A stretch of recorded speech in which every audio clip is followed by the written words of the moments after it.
Most people leave the country fearing for their lives, but some also leave in search of jobs. And when those people cannot make it in other countries, they come back home and they have to pay the money they had borrowed for their travel costs. And to do that, they sell their households or sell their kidneys. Some people even decide to sell their children.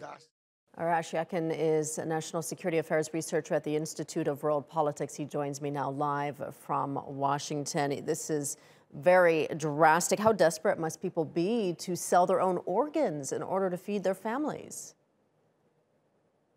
Just dramatic, and we hear worse and worse everyday new cases from people who are selling their kids, from people who are selling their organs, and not forget that the situation we already 4 months is past the August 15, and although before August 15 was there also economic disaster. I mean, more than 60% of Afghanistan, even at that time, lived below the poverty line.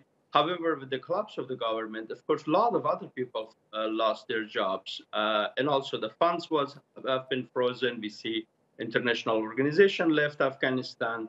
So people are desperate, and we right now it's at minus 60 Celsius, and we are facing right now 4 months of winter, harsh winter. Afghanistan has it, definitely in the rural area with no electricity and no access to.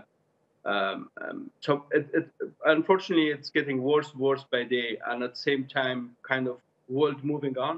We hear something, but we forget, it seems. It really is just a tragic and dire situation. And selling organs really just comes with a short-term economic gain. What are the risks that people are making by selling a kidney, for example? I mean, health-wise, long-term? The risk is it also looking the quality of Afghan in the medical and in general. Knowing also that the COVID is still going on in Afghanistan, we are not past that also. So there's a risk for both parties, not actually only for persons who are selling, but also for the other parties, without any research and how that goes for.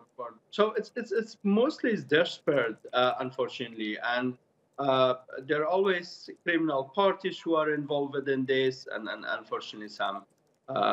From the medical sector itself, it's becoming a business, and people who are desperate just want to have a bread for their children at home. And let's not forget, this is the first time in Afghanistan that we saw the reportage of BBC yesterday that there's a market full of products, but people have no money to buy it, and it's not on.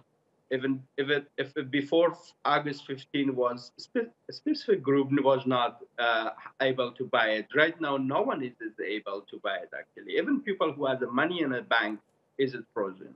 Yeah, it really is just a tragic situation that people are moved to such drastic measures. We'll leave it there for now. Arash Yaqin joining us from Washington. Thank you.